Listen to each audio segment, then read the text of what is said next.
au service de l'éducation béninoise depuis 1992, l'UATM Gaza Formation, avec ses 23 filières agréées, vous offre la revue de presse sur JS Communication. Mesdames, Messieurs, bonjour et bienvenue à la une des journaux. Hier, mardi 10 décembre 2019, les forces de l'opposition politique béninoise devraient tenir un meeting politique à la place majestique de Kadiaoun à Cotonou.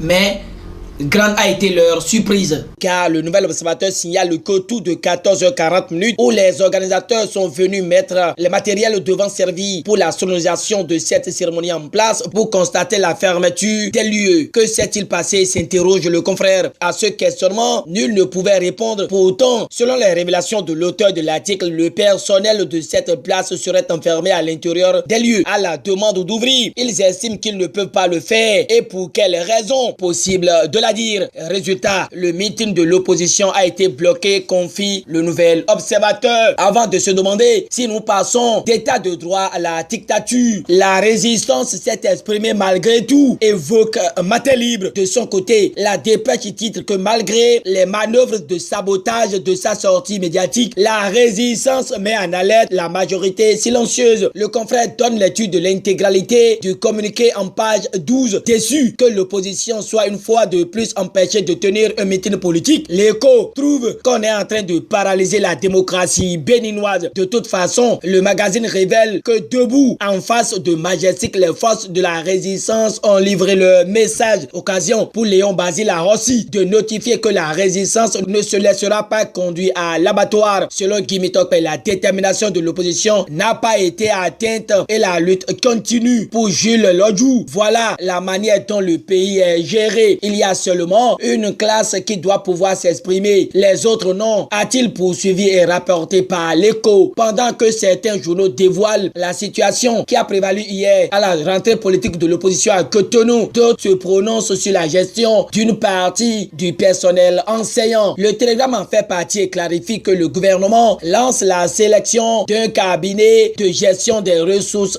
humaines. Il sera suivi de l'investigateur du jour qui rapporte de son côté qu'il y a recrutement par avis de manifestation d'intérêt. Selon le confrère, c'est une nouvelle donne du gouvernement pour une meilleure gestion du personnel enseignant. Ainsi, à la rentrée scolaire 2020-2021, le ratio salarial de 35% de la classe de la richesse nationale sera respecté. Notre temps, le label en parle et certifie que le gouvernement Talon est responsable, affichant les photos des deux ministres ayant à charge l'enseignement primaire et secondaire. Matin Libre fait une analyse sur la gestion des enseignants non APE et voudrait savoir ce que cache le méli-mélo du gouvernement. Toujours avec Matin Libre, et nous comprenons que la motivation des agents coupeurs de la Société béninoise d'énergie électrique SBE est actée. Le quotidien apprécie et soulève qu'il y a nécessité d'éviter les coupures fantaisistes de la SBE. Le Béninois libéré nous tient en haleine avec les informations relatives à l'éclairage public au Bénin, révélant que c'est la société française Fond Roche Éclairage, disposant d'une expérience avérée dans le domaine des lampadaires, que l'éclairage public du Bénin a été confié. Le journal de Aboubakar Takou voit Talon comme la luciole aux 50 000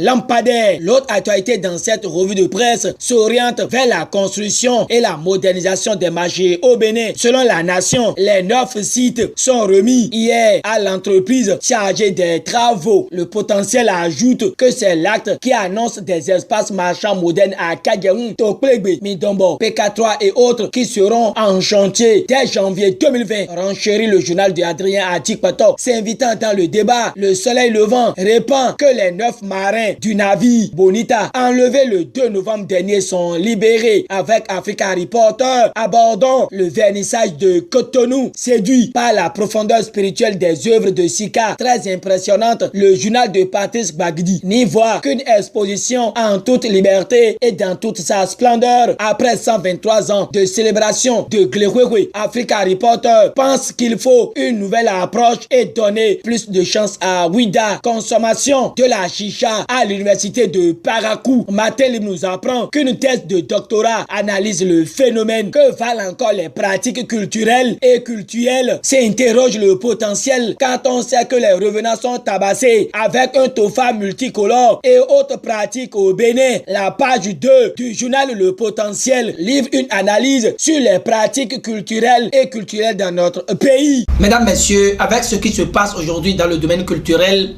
tout porte à croire que chacun tire le rideau vers son côté. Nonobstant les déconvenus, mais le code taille romain. Fin de cette revue de presse que je vous remercie d'avoir suivi. Au revoir et à très bientôt.